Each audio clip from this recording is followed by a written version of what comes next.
Happening right now in Tampa Bay, we are tracking breaking news out of Hillsborough County. That's where 3 people are dead and a deputy is also injured.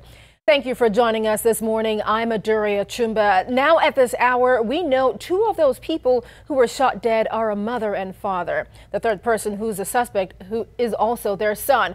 Now this happened overnight in Tampa in the area of Cactus Wren Place. That's just near Elridge Road and Farmington Boulevard.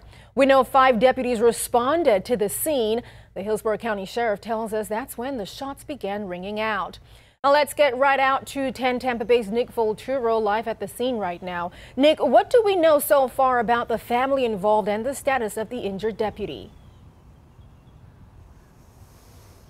Yeah, Aduria, good morning. And as far as the injured deputy, he's in the hospital but expected to be okay. But you can still see it's a very active scene over here on Cactus Wren Place. You can see first off as this crime scene tape is lining and blocking off the road. And if you take a look a little further out here in the distance, you can see the house. It's all cordoned off with caution tape. You can see the truck in the background with the tarp over it. This all happened around 11:15 as deputies raced to a call about a shooting. The initial caller, distressed woman, reported that her husband had been shot, but as deputies arrived, more shots were fired. Now 19-year-old Christos Alexander turned the gun on his own mother, the woman who made the call, and then fired at the deputies. In a courageous move, 5 deputies returned fire, forcing Alexander to retreat into the house. Now, 1 deputy was shot, as we mentioned.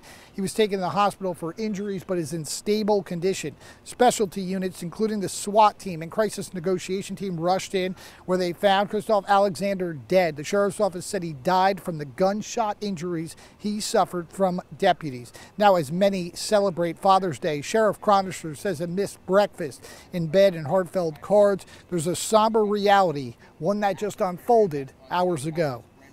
As we get ready and as people start to wake up this morning celebrating the Father's Day holiday with their mothers and fathers, I want to ask all of you to keep the deputies who were here this evening in their prayers.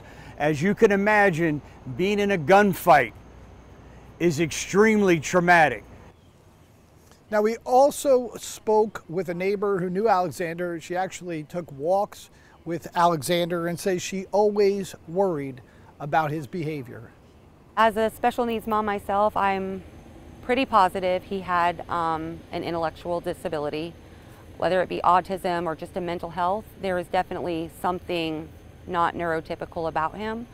He was fascinated with weapons.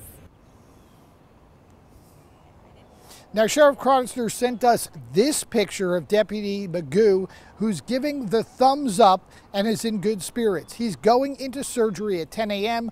to have the bullet removed from his leg. Again, right now, what we know, 3 people are dead, but the Hillsborough County Sheriff's Office says this is still a very active investigation. For now, reporting live in Tampa, Nick Volturo, 10 Tampa Bay.